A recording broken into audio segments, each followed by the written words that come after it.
Buenas tardes, buenos días, bienvenidos a todos y a todas a esta pequeña charla de la secta sagánica, un pequeño extra. Estamos acá con Alberto Ceretta, el apasionado de astronomía, docente del Observatorio del Liceo 3 y técnico de electrónica al LAT.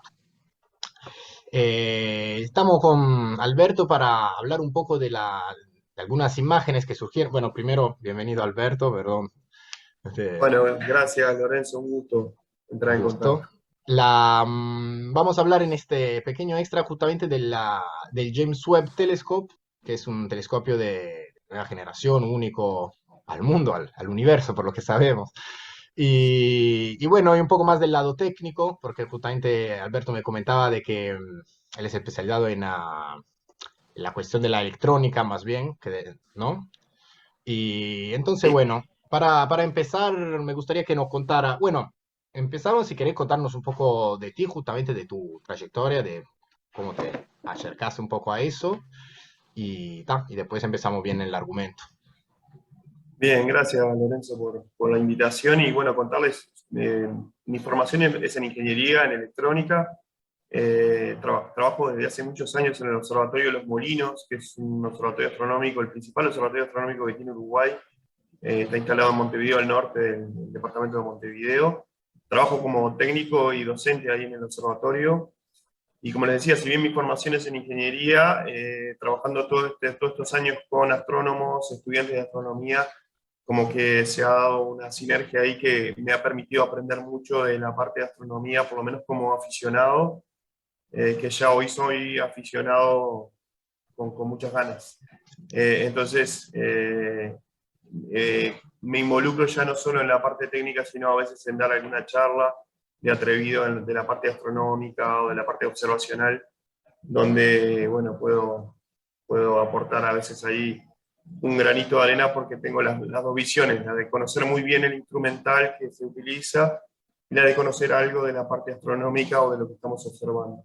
El James Webb es un telescopio muy particular y para mí muy interesante por el hecho de que su visión es en una porción del espectro que no es la visual, que es en el infrarrojo, y eso ya es una mirada distinta a lo que estamos acostumbrados. En muchos lados aparecía como el James Webb, el sucesor del Hubble, y en realidad eso está errado, porque en realidad el Hubble observa en el espectro visible y parte un poquito en el ultravioleta, un poquito en el infrarrojo cercano, pero el James Webb está enfocado, está diseñado para observar en el infrarrojo cercano y el infrarrojo medio. Y esto no es porque sí, esto tiene un análisis muy profundo de lo que se quiere buscar con el James Webb y por qué trabajar en esas porciones del espectro, en las cuales está bueno mencionar que observar en esas regiones del espectro es totalmente distinto o tiene muchas cosas distintas a lo que se observa en el visible. Cosas que para nosotros en el visible son transparentes, en esa porción del espectro puede ser bloqueado completamente y al revés, cosas que son bloqueadas en el visible son transparentes en porciones del espectro infrarrojo. Entonces es Ajá. como aprender a ver de nuevo en una banda espectral en la cual no estamos acostumbrados. Lo que se suele, cuando el James Webb nos muestra una imagen de este telescopio, lo que se está haciendo es una traducción entre lo que el equipo registra en el infrarrojo y se mueve, por así decirlo, a través de una paleta de colores al visible para poder hacer una representación que de manera eh, cualitativa un observador pueda rápidamente entender lo que está observando el telescopio. Más allá Ajá. de que lo que hay atrás son medidas y lo que al astrónomo atrás le interesa es hacer mediciones con esa información que se recibe y que es mucho más compleja que que observar una fotografía y decir me gusta, no me gusta o lo que veo. No es Claro. solo lo que se ve, sino lo que se mide detrás de esas imágenes. Entonces, eso es interesante que decías, el telescopio Hubble, entonces decimos que las imágenes que tomaba eran más parecidas a lo que podríamos ver nosotros, decimos. Exactamente. El telescopio Hubble observa en el espectro visible, o sea que observa lo mismo que vemos nosotros, con alguna colita en el espectro ultravioleta y en el Ah, infrarrojo, pero muy mínima.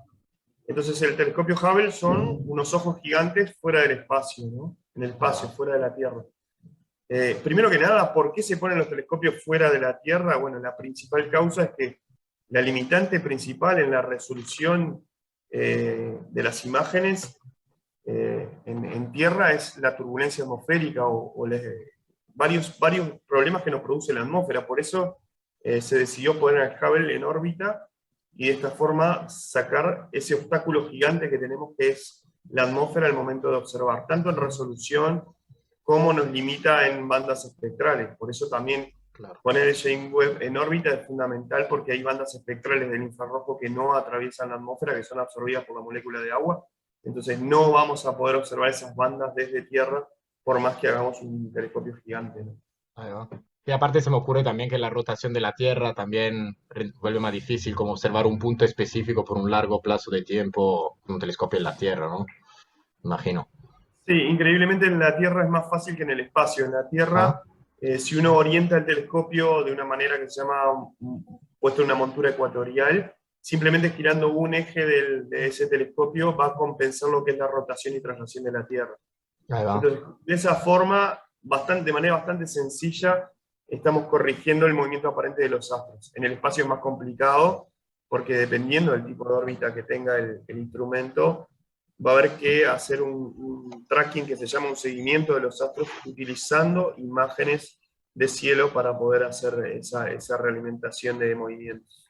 Es Ahí mucho va. más complejo, pero está recontra estudiado porque se usan todos los satélites como una herramienta de posicionamiento de los satélites. Entonces, lo que se llama las Skycam, que utilizan los satélites, son cámaras y procesamiento de imágenes que se encarga de observar una porción de cielo, resolver las estrellas que ahí se detectan, y mediante eso orientar el satélite para apuntarlo a donde uno quiere. En este caso, todavía es mejor eso, porque no solo hay Skycam en el James Webb, sino que además hay un equipo especial, un instrumento especial para hacer el seguimiento del cielo al cual apunta el telescopio. Ahí va. Bueno, empezamos entonces a comparto una imagen del telescopio para que los oyentes puedan también tener una visión. Eh, bueno, se ve, sí. Sí, perfecto. Ahí les puedo contar un poco las partes que Bueno, aparecen ahí. Primero que nada, decirles que es un telescopio de 6,5 metros de espejo principal. Es un telescopio relativamente grande, obviamente el más grande que está en el espacio. En tierra sí hay instrumentos con espejos primarios superiores, pero lo que les comentaba hoy, de al salir a la atmósfera, tanto la resolución como la capacidad de detectar objetos débiles mejora mucho. Entonces, de repente con un espejo más chico se logran resultados muy superiores. Este es un espejo segmentado, como se ve ahí, son segmentos hexagonales que conforman el espejo principal.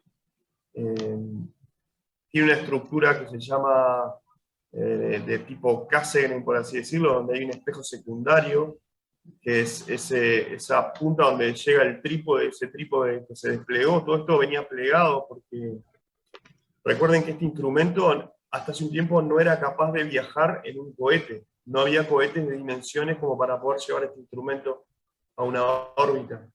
claro. Entonces hubo que plegarlo para que pudiera entrar en un cohete de la ESA y poder llevarlo a la órbita que hoy está en un punto de Lagrange, que ahora les cuento de qué se trata.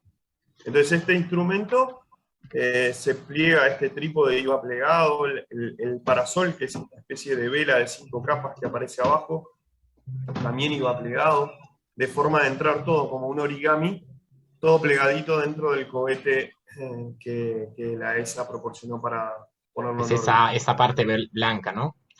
Esa parte blanca es un parasol, que lo que hace es bloquear toda la radiación proveniente del Sol, de la Tierra y la Luna.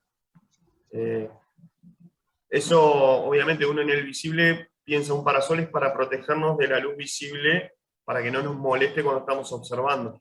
Acá no es solo la luz visible, sino es un escudo térmico para protegernos del infrarrojo, que es en la parte del espectro donde observa el telescopio. Entonces, la Tierra emite infrarrojo abundante. Entonces, obviamente el escudo este no es solo para protegernos del Sol, sino también de la Tierra y la Luna. Todos los cuerpos que están a cierta temperatura van a estar emitiendo en el infrarrojo. Ahí va. Como les decía, tenemos un espejo principal de 6,5 metros, un espejo secundario. La luz pega, la luz le voy a decir, pero es radiación en el infrarrojo, pega en el espejo principal, la luz proveniente de los astros que queremos observar, va al espejo secundario, y de ahí entra a un bloque óptico que contiene varios instrumentos, que es el bloque que está detrás del espejo primario. Bien. Después lo otro que hablamos es el parasol que es como una especie de vela de 5 capas, que es esa protección para la radiación, o sea, el telescopio está siempre de espaldas al Sol, la Tierra y la Luna. Y debajo está lo que se llama el bus, o todos los instrumentos que son más parecidos a un satélite y que están relacionados con los movimientos, todos los movimientos del telescopio y de todo el conjunto. Ahí va. Bueno, Los paneles solares, toda la parte de energía también obviamente está ahí atrás, ¿no? Esto se alimenta de paneles solares. ya. Y potencialmente tiene, decimos, alguna fecha de caducidad o tendría que, si no es golpeado por objetos, se sigue alimentando al infinito, Hay podríamos decir, varios, hay bastante. varios, hay varios factores que afectan en la vida útil del equipo. El equipo fue pensado para una vida útil de unos 5 años. Como la puesta en órbita y la llegada a órbita fue tan precisa, se logró ahorrar mucho combustible y se estima que el combustible alcanzaría para 10 años de correcciones. Ah, ¿Qué Dios. significa esto? El bus que está ahí abajo necesita de un combustible que se utiliza como si fueran cohetes para poder corregir la órbita, porque por más que está en un punto donde la actividad gravitacional de la Tierra y del Sol es bastante nula, o sea, el equipo queda ahí bastante quieto, igual permanentemente hay que estar haciendo correcciones. Esas correcciones requieren de un gasto de combustible. Al haber llegado al punto con muy buena precisión, el ahorro de combustible en el traslado hasta ahí fue poco, fue mucho, entonces se logra ahora tener una buena capacidad de combustible como para permanecer con correcciones durante 10 años ahí. Bien. Más allá de eso, hay otras cosas que determinan la vida útil, que es el helio que se utiliza para el enfriamiento del detector. Los detectores en la parte óptica trabajan a menos 200 y pico de grados Kelvin, cerca del cero absoluto. Entonces, para poder llevarlo a esas temperaturas no alcanza solo conectar en el espacio donde la temperatura es del orden, en esa zona de los menos 220 grados, sino que hay que todavía enfriarlo más y para eso es que se utiliza este refrigerante. El refrigerante también se consume y ese es otro punto que va a determinar la vida útil, por lo menos con las prestaciones en el infrarrojo medio que hoy ofrece el James Webb. Bien. Bueno, para que nuestros oyentes lo sepan, hablaste del punto de Lagrange, que es donde está habitando justamente uno de los puntos de Lagrange, que si no me equivoco es entre la Luna y el Sol, básicamente, más allá de la órbita de la Luna, ¿correcto? Sí, esto es importante. Si vamos al Hubble como ejemplo, el Hubble está orbitando a la Tierra, o sea, da vueltas alrededor de la Tierra. El James Webb no da vueltas alrededor de la Tierra, da vueltas alrededor del Sol. Esa es una gran diferencia. Es como que está unido al sistema Tierra-Sol y está girando alrededor del Sol. Ahí va. Está en un punto muy particular que está aproximadamente a 4 veces la distancia de la Luna. O sea, una distancia muy lejana, 1,5 millones de kilómetros aproximadamente. Ahí va. Bueno, Entonces, sí. No, decime. decime, Lorenzo. No, porque vos hablaste de los problemas que tuvieron como para llevarlo en órbita, que tuvieron que utilizar un cohete de la ESA, pero el James Webb de por sí fue construido en la NASA, ¿correcto? Entonces, si quería saber si nos podía contar un poco de quién organizó la misión, cómo surgió la misión, decimos, cuáles son las organizaciones involucradas. Sí, bueno, ahí no tengo demasiados datos, Lorenzo, para ¿Está? contarte. Básicamente participaron en esto, obviamente, la NASA, que es el proyecto es de la NASA, el James Webb corresponde al nombre de uno de los principales directores de los proyectos Apolo. Ajá. Eh, James Webb era uno, Era uno de los directores ok, en las misiones Apolo, que que o sea, participó, es un yo creo que de homenaje, todas murió las ahora. misiones Apolo. Por eso el nombre del telescopio. Está. La ESA, que yo sepa, que es lo que sería el equivalente de la NASA en Europa, aportó a esta parte del traslado del telescopio. Canadá también aportó la parte de instrumental. Buena parte del instrumental es fabricado en Canadá, no en Estados Unidos, Ahí no por va. la NASA, sino por la Agencia Espacial Canadiense. Entonces, bueno, es una cooperación entre esas tres. Hay que pensar que es un telescopio que salió Claro, muchísimo dinero. sí.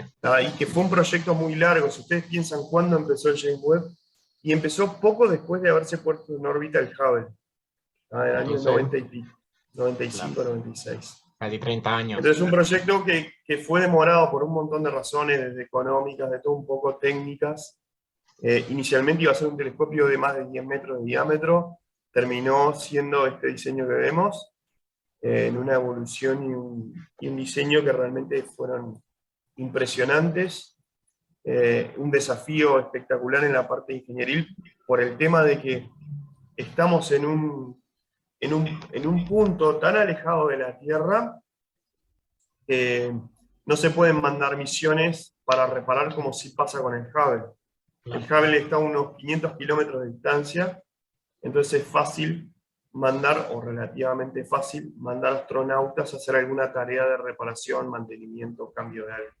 Ahí va. No pasa lo mismo con el James Webb, no hay posibilidad de enviar astronautas a esa zona del espacio por ahora. Se está pensando en posibilidad de mandar alguna sonda robotizada para hacer algún recarga de los consumibles que yo hoy te mencionaba. Ahí va. Pero todo es mucho más complicado. Y también Claro. es más complicado y el equipo requiere una robustez mucho mayor en todos sus aspectos, una redundancia en sensores, en todos los componentes que asegure que los cientos de actuadores que permitieron el despliegue de todo esto cuando estaba plegado no podían fallar, o si fallaba había que tener un plan de contingencia para poder sacarlo de esa situación. Ahí va. Todo eso se logró poner en órbita, tomar las primeras imágenes. El único tropezón que se tuvo fueron los micrometeoritos, que si bien se habían estimado que podían impactar, nunca se pensó que impactara un micrometeorito tan grande como el que le pegó a uno de los espejos y lo dejó inutilizado. Ah, Eh, entonces Hay un docu- ahora uno de los espejos no está no funcionando. funciona. No está funcionando, producto del impacto de varios micrometeoritos que ya le han pegado, pero uno de ellos de una dimensión bastante contundente, que dañó completamente uno de los espejos. Claro. Esto ya lo menciona en mayo la NASA cuando hace una caracterización del instrumento, o sea, empieza a probar el instrumento y a hacer todas las medidas de incertidumbre y precisión que tiene el equipo. Ahí ya se dan cuenta que entre el 20 y 24 de abril el telescopio fue impactado por un meteoro que inutilizó uno de los espejos. Y eso de alguna manera estaba, no digo previsto, pero se había tomado en cuenta entonces la posibilidad de que después de poco tiempo, porque es muy poco tiempo que está en órbita, ya se pudiera dañar o igualmente fue como No, fue una sorpresa. una sorpresa. Los espejos son sumamente duros y están pensados como para soportar el impacto de estos micrometeoritos. Hubo uno que salió totalmente de lo que es la distribución que se esperaba recibir. Claro, Eso fue lo particular. Si claro, vuelve a pasar, bueno, habrá que pensar de que lo que creíamos que podía pegarle ya no están así y le pegan más piedritas fuerte. bastante más grandes, ¿no? Claro, imagino que también sea una zona del espacio donde no sabemos mucho, sobre todo de cuerpos tan chicos. Nos afilamos a modelos, pero no podemos. Exactamente. Los micrometeoritos que hablamos son partículas muy, muy pequeñitas, pero claro, viajan a 10 veces la velocidad de una bala, entonces el impacto sobre Claro. un espejo Más o puede, menos de qué puede- tamaño estamos hablando. Sabes que no sé responderte eso, Lorenzo. Centímetros. No, no, Claro. milímetros. Ah, Sí, milímetros. milímetros. Sí, son Ah, cosas muy chiquititas, pero muy claro. chiquititas. Lo que pasa es que la energía que traen debido a la velocidad Sí, claro. es enorme. Bien, vamos, si te parece, vamos a comentar un poco la primera imagen que salió Dale. hace un par de semanas, me parece, hace un mes ya. Pero un poco, déjame encontrar. Acá está. Bien. Sí, Esta esta imagen fue. entonces es la primera todo imagen que vimos. infrarrojo, correcto, no, no es luz Claro, visible. esto es todo infrarrojo que se trasladó al espectro visible a través de una paleta que lo que hace es asociar intensidades en el infrarrojo a colores en el visible para que generar esta imagen y que nosotros podamos verla. Y primero hacer una primera interpretación cualitativa, ¿no? De decir, miro la imagen, me parece impresionante, puedo a simple vista detectar cosas que son interesantes, pero obviamente estoy haciendo una traducción de lo que ve el telescopio en una zona del espectro que nosotros no podemos ver. Y que es gigante comparado contra el espectro visible. Si uno mira el espectro electromagnético y ve que, por ejemplo, el espectro visible cubre 1 centímetro, por así decirlo, para poner medidas que todos entendamos, esta parte del infrarrojo donde ve el James Webb de repente tiene 10 o 20 centímetros. Es una porción de espectro electromagnético mucho más grande que el que estamos acostumbrados a ver nosotros. ¿Y por qué se observa en esta porción del espectro? Tiene dos razones fundamentales. Una, en esa porción del espectro, mucha de la materia que hay en el espacio, el polvo y gas, es transparente. O sea que el Hubble, muchas de las observaciones que hacía, no podía atravesar ciertas nubes de polvo y ver qué hay detrás. Y Claro. cuando uno quiere observar muy lejos, empiezan a aparecer en el camino este tipo de obstáculos. En el infrarrojo, en esta porción del espectro que mira el James Webb, esas nubes de polvo son relativamente transparentes, son mucho más transparentes que en el visible. Esa es una de las razones, o sea, podemos observar más allá de nubes de polvo o gas que nos impedían de alguna manera llegar a observar más lejos. Ahí va. Otra cosa es como el universo está en expansión y los objetos más alejados se expanden a mayor velocidad. Si queremos observar muy alejado o muy lejos en el tiempo, por así decirlo, eh, por un efecto de desplazamiento en el espectro, por un efecto Doppler, todos los objetos que estén con mayor velocidad de expansión se van a correr hacia el rojo, que es un efecto muy conocido en astronomía y en espectrometría en astronomía. Ahí va. ¿Eso qué significa? Que a medida que observemos objetos más distantes, los vamos a ver en el espectro más corridos hacia el rojo. Todo lo que ellos emiten, si bien era emitido en el espectro visible, por ejemplo, cuando nosotros lo observemos, por lo lejos que estamos y por la velocidad a la que se va, el espectro, por efecto Doppler, sufre un corrimiento de todo el espectro hacia el lado del infrarrojo. Entonces, si queremos observar cosas que están lo más alejadas posible, está bueno observar ya no solo en el rojo o en la parte más baja del espectro visible, sino irnos al infrarrojo, donde vamos a poder observar objetos que se están alejando a muchísima velocidad y que son los más viejos en el tiempo, por así decirlo, y más acercados a lo que fue el Big Bang, ¿no? Ahí va. Bueno, y en esta Otra imagen, cosa para comentar acá de esta imagen es el efecto de la lente gravitacional. Se observan unas galaxias así como estiradas, es más, hay una galaxia en particular que aparece como copiada de un lado al otro. Ese efecto se conoce como lente gravitacional y es el efecto de curvatura del espacio-tiempo que hace que la luz se curve al pasar por un objeto muy masivo. En este caso es un cúmulo de galaxias lo que está deformando la luz de las galaxias que están más atrás. ¿Ah? Entonces eso hace que veamos como si estuviéramos viendo a través de una copa de cristal o algo donde se ve deformado todo lo que está hacia atrás de ese lente gravitacional. Cualquier cuerpo supermasivo, como es una galaxia o una estrella, eh, produce una deformación del espacio-tiempo que predijo Einstein en 1915 o por ahí, con la teoría de la relatividad. Ese efecto acá se hace en una foto súper notorio. ¿Por qué? Porque estamos observando objetos muy lejanos, entonces es muy fácil, y más en este caso estamos observando un cúmulo de galaxias, que unas de ellas están mucho más cercanas que el resto.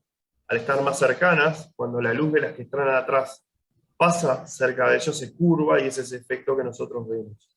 Las estrellas que vemos curvadas y deformadas, perdón, galaxias que vemos curvadas y deformadas, son las que están de fondo y las que sufren esa deformación al pasar por una curvatura espacio-tiempo importante como es la del cúmulo de galaxias que está en el centro. sí, claro, parece casi casi toda la foto parece un poco que tenga un círculo ahí. Sí.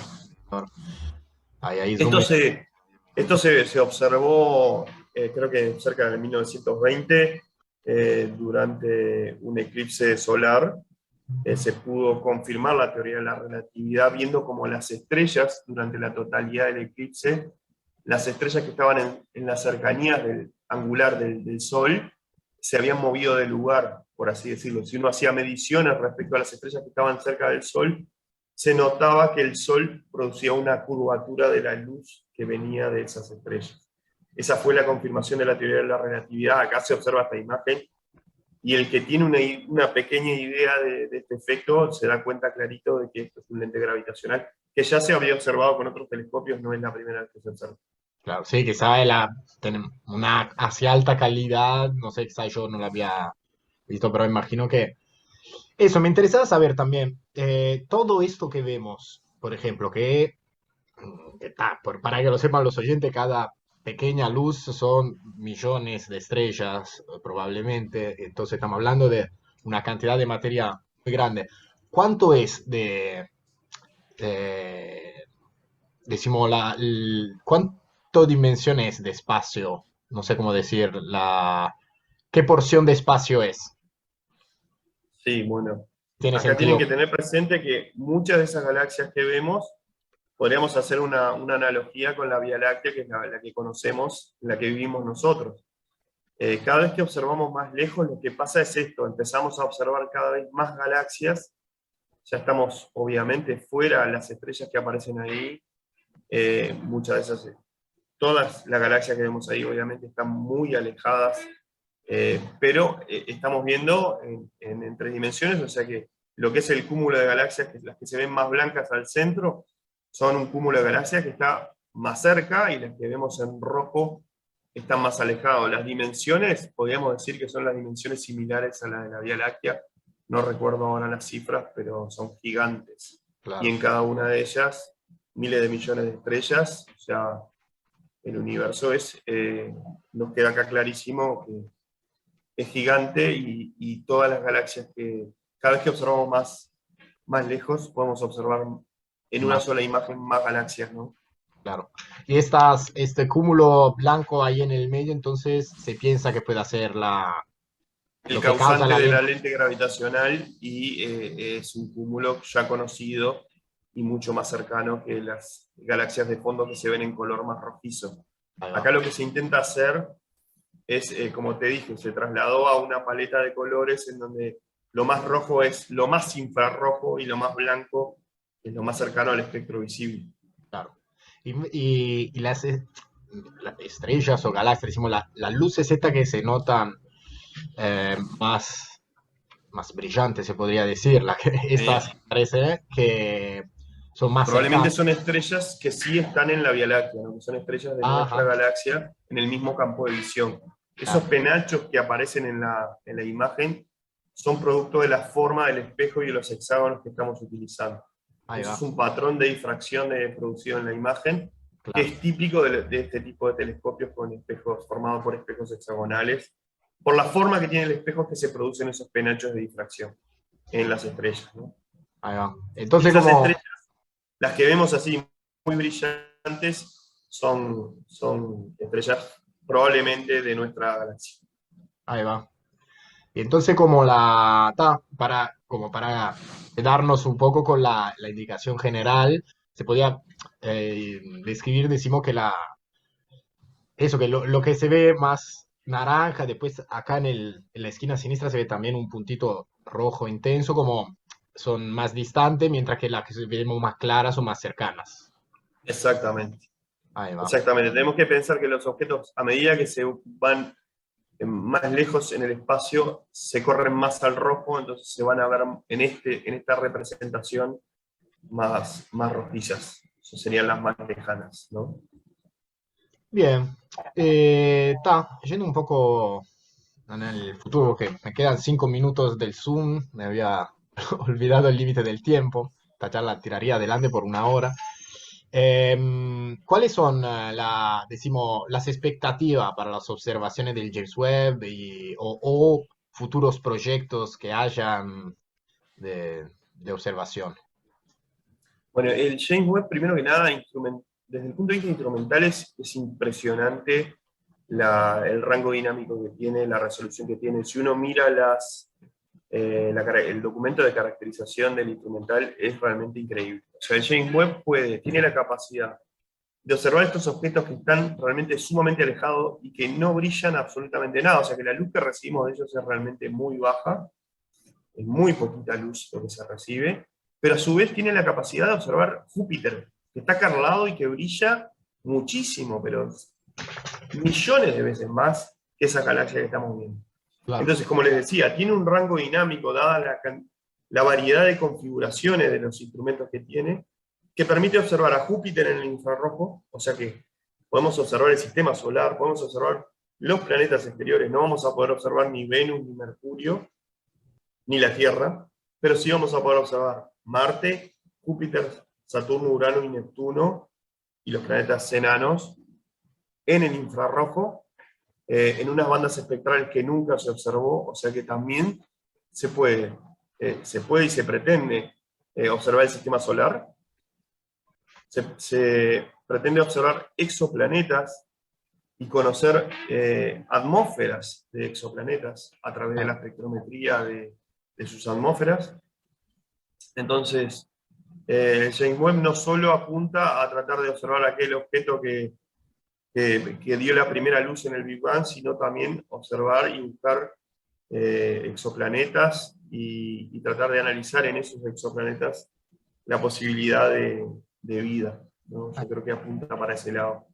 Encontrar un exoplaneta que se den las condiciones de habitabilidad como para pensar que sería un planeta donde pudiera haber alguna forma de vida.